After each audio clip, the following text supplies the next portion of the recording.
O Livro dos Espíritos, Allan Kardec, editora Ide. Introdução ao estudo da doutrina espírita. Página 39, tópico 17. O ceticismo no tocante à doutrina espírita, quando não é o resultado de uma oposição sistemática interessada, tem quase sempre sua fonte no conhecimento incompleto dos fatos, o que não impede certas pessoas de decidir a questão como se a conhecessem perfeitamente. Pode-se ter muito espírito, introdução mesmo, e carecer de julgamento. Ora, o primeiro indício de uma falha no julgamento é crer-se infalível. Muitas pessoas também não veem nas manifestações espíritas senão um objeto de curiosidade. Esperamos que pela leitura deste livro elas encontrarão nesses fenômenos estranhos outra coisa além de um simples passatempo. A ciência espírita compreende duas partes, uma experimental sobre as manifestações em geral, outra filosófica sobre as manifestações inteligentes. Aquele que não observou senão a primeira está na posição daquele que não conhece a física senão por experiências recreativas, sem ter penetrado no fundo da ciência.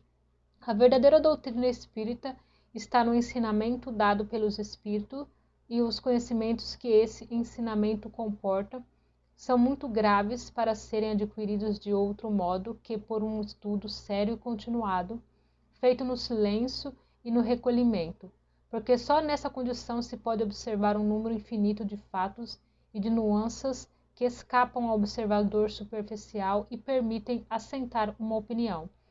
Este livro, não tivesse ele por resultado apenas mostrar o lado sério da questão e provocar estudos nesse sentido, isso já seria muito, e nos aplaudiríamos de ter sido escolhido para realizar uma obra da qual não pretendemos, de resto, nos fazer nenhum mérito pessoal, uma vez que os princípios que ela encerra não são nossa criação. Seu mérito, portanto, é inteiramente dos espíritos que a ditaram. Esperamos que ela tenha um outro resultado, o de guiar os homens desejosos de se esclarecerem, mostrando-lhes nesses estudos um objetivo grande e sublime, o do progresso individual e social, e de lhes indicar o caminho a seguir para atingi-lo. Concluímos com uma última consideração.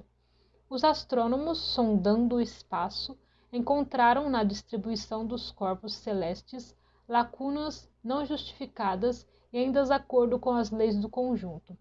Eles supuseram que essas lacunas deveriam estar ocupadas por globos que escaparam à sua observação.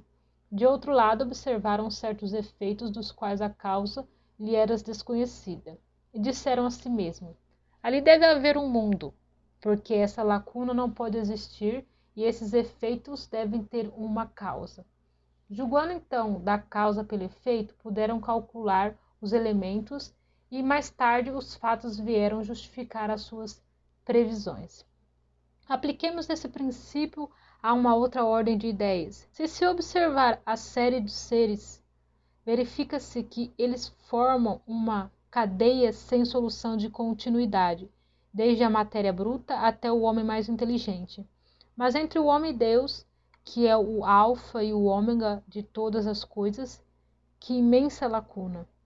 É racional pensar que nele terminam os anéis desta cadeia, que ele transponha sem transição a distância que o separa do infinito? A razão nos diz que entre o homem e Deus deve haver outros escalões, como disse os astrônomos que entre os mundos conhecidos devia haver mundos desconhecidos. Qual é a filosofia que preencheu essa lacuna? O Espiritismo nos-la mostra ocupada pelos seres de todas as posições do mundo invisível, e esses seres não são outros senão os espíritos dos homens que atingiram os diferentes graus que conduzem à perfeição. Então tudo se liga, tudo se encadeia, desde o alfa até o ômega. Vós que negais a existência dos espíritos, preenchei, pois, o vazio que eles ocupam. E vós que rides deles, ousai rir das obras de Deus e de sua onipotência. Allan Kardec.